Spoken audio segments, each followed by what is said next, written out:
Today we are working on solving and graphing multi-step inequalities. I have a few examples for us to go through. Let's go ahead and get started.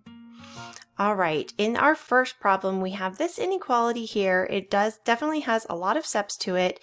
All of the steps that we are going to cover in this video are going to be steps that I have broken down in detail in my pre-algebra series. So I'll put a link up here for you if you need to check any of those out, because I want to kind of go through these problems quickly so that I can show you all of the steps, put it all together. All right, so let's go ahead and distribute this 3 into this set of parentheses.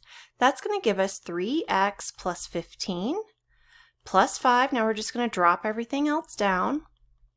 And then our next step is going to be to combine like terms. So we're just simplifying this expression on the left-hand side. So that gives us 3x plus 20 is greater than 9x plus 2. Our next step is going to be to get all of our x terms on one side and all of our constant terms on the other side. So I'm going to actually take care of both of those things in this step. I'm going to subtract 3x from both sides of the equation. And so since I'm getting rid of my 3x over here on the left, I want to get rid of that constant term from the right. So I'm kind of taking care of both of these things at once and simplifying both sides at once. That's going to give me 18 is greater than 6x. And then our last step is to divide by 6, and that will give us 3 is greater than x. Now we can flip that around and say x is less than 3. Both of these are correct. Now let's go ahead and graph. I'm going to focus on that 3 in the middle of my number line here. And then I like to put just a couple of numbers on either side just to give us a more complete picture of what we're looking at. Since that is a greater than symbol here or a less than symbol here without that line underneath, it's going to be an open circle. And x is less than 3. That tells me that any of these values that are lower than 3 are going to be my solution. So I'm going to go ahead and shade or draw my arrow over to the left there from that circle. Now it's always a good idea to check our work. So I'm going to go ahead and choose one of those lower numbers and plug that in for x. So we've got 3 times 2 plus 5 is greater than 9 times 2 plus 2. All right, so let's simplify. 2 plus 5 is 7. So 3 times 7 plus 5. And then 9 times 2 is 18 plus 2. 3 times 7 is 21 plus 5 greater than 18 plus 2 is 20. And then 21 plus 5 is 26. And that is indeed greater than 20. So we know we shaded in the correct direction. Let's go on to problem 2 where we have a fraction. Now remember that whenever you have two terms that are being added or subtracted, either all in the numerator or all in the denominator, we're going to treat that as if it's in parentheses and undo any of those operations after undoing this division of 6. So in order to undo that, we're going to multiply both sides of our inequality by 6. That's going to cancel out the 6 over here and leave us with 12 is less than or equal to just this numerator, 8 minus 4x. Okay, so we're not distributing that 6 in. That 6 got canceled out with the denominator of 6. All right, our next step is to get rid of that 8. That 8 is positive, so we want to undo it by subtracting 8. And that's going to give us 4 is less than or equal to negative 4x. And that's going to, those 8's cancel out. And then our last step is to divide by negative 4, divide by negative 4. That's going to give us x over on this side once those negative 4's cancel out, negative 1 on this side, and then we remember that we need to flip that inequality symbol. Whenever we multiply or divide by a negative, the inequality symbol gets flipped around. All right, so we've got negative 1 is greater than or equal to x, or we can rewrite this as x is less than or equal to negative 1. And let's go ahead and set up our number line. So negative 1 is going to be in the middle there. If your number line is already set up for you, then, obviously just use that. But I like to show how to set up your number line in case you're just given a blank number line, which happens sometimes. Okay, so negative 1 is going to have a closed circle above it because we do have that or equal to part of that inequality symbol. And then let's see which of these makes sense in this inequality. So is -2 less than or equal to -1, or is 0 less than or equal to -1? Well, it's going to be our first one.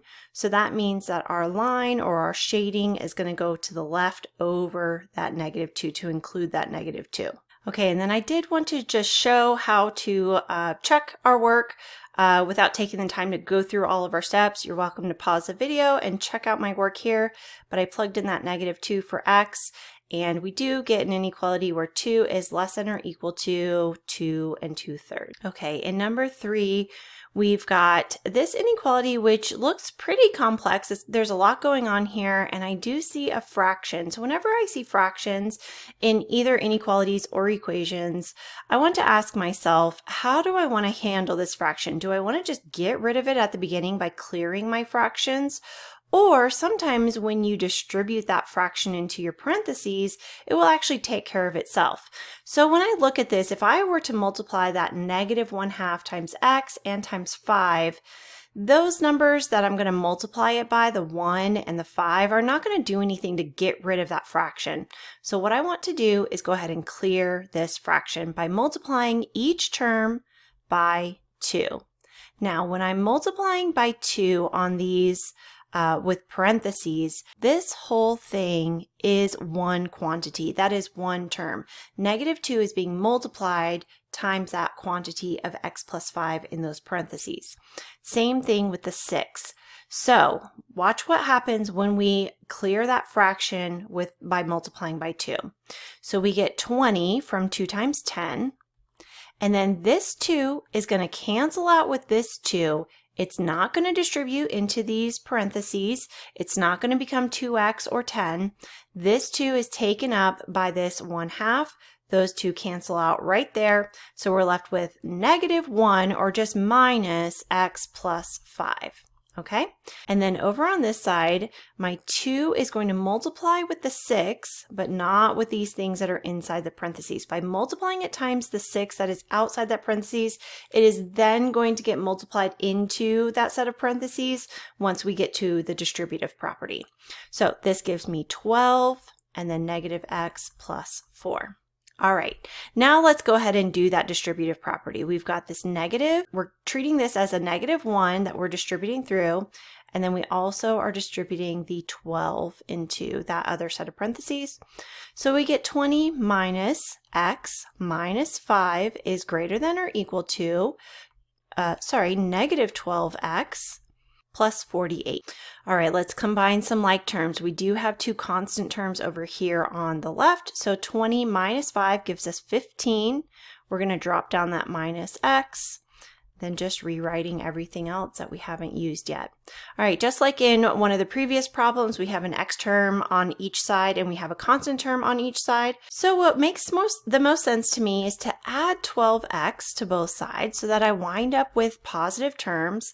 And then I'm going to subtract 15. Since I canceled out my x's on the right, I now want to cancel out my constants on the left. So I'm going to subtract 15 from both sides. And so then let's see what that gives me is 11x is greater than or equal to 48 minus 15 gives me 33. All right, and then our last step here is to divide by 11, and then x is greater than or equal to 3. So that is my solution for this one. Let's go ahead and graph it. We've got 3 here in the middle. Again, just a couple of integers on either side. And then because this inequality symbol does have that little line underneath to show that it is also equal to, it's going to be a closed circle. X is greater than 3. Well, out of 2 and 4, 4 is the only one that is greater than 3. So 4, 5, 6, 7, 8, and on forever. So we are going to shade or draw our arrow this way. And again, I went ahead and checked our work for you. Feel free to pause the video, check it out, but our solution is correct by shading over towards the higher numbers. In problem 4, I see that I have fractions, so I want to, again, just kind of look at the rest of my problem and see what can be done with those fractions.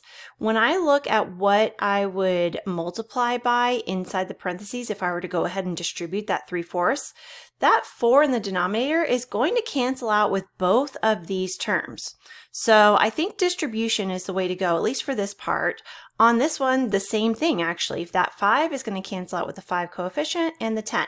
So I'm just going to go ahead and start with distribution rather than clearing my fractions, because that distribution will clear those fractions for me anyway, so I don't have to do that extra step. Okay, so what I'm going to do is just kind of write this out really quickly. If I'm multiplying 3/4 times 4, I'm going to put that 4 over 1, and those 4s are going to cancel out and wind up with just 3 for this first part. And then when I do 3/4 times negative 8 over 1, that 4 and 8 are going to cancel out, and 8 is going to be 2. 3 times 2 is 6, so I wind up with a minus 6x. Okay, and then we've got less than 5x. Just drop that down. Let's go ahead and do the same thing here. That negative 1/5 times 5 over 1, or 5x over 1, is going to cancel out those 5, so it's just going to leave me with negative 1x, or negative x. And then when I multiply the negative 1/5 times 10 over 1, that 5 is going to cancel out. The 10 is going to become a 2. And then we've got negative 1 times 2, which is negative 2. Okay, so now we've gotten down to where we have no fractions. So that's going to make it a little bit easier for us. We can combine like terms right here. This gives us 4x. 5x minus x is 4x. Drop everything else down. And then we do have an x term on each side and a constant term on each side. I want to show you what this looks like when we do wind up with some negative terms, because it's okay, it's still going to come out the same. So I'm going to go ahead and get rid of my x term on the right. That means I have to get rid of my constant term on the left. So this gives me negative 10x is less than negative 5. All right, then our last step is just to go ahead and divide by that coefficient of negative 10. Dividing by negative 10. Okay, so those negative 10s are going to cancel out. That leaves me with x over on this side. And then negative 5 over negative 10, if we're just going to leave that as a fraction, simplify it down to 1/2, and those negatives cancel out as well, so it's a positive 1/2. We did divide by a negative number, so we do need to flip around that inequality symbol. So since my solution is based on a fraction, I'm going to go ahead and put a 0 and a 1, and then just go ahead and put in that 1/2 to show that it's there in between. Put a couple of other integers here. We have an open circle since we don't have that also equal to line underneath, and x is greater than 1/2. So which of these numbers on either side of my 1/2 fits this inequality? Well, is 0 greater than 1/2, or is 1 greater than 1/2? It's 1, so we're going to shade or draw our arrow to the right. And once again, I have that solution checked for you, so check that out here. Thanks so much for watching my solving and graphing multi-step inequalities video. Like I said before, I have a whole list of pre-algebra skills that I will link in the description, so please check that out. Also, don't forget to like and subscribe, and I'll see you next time.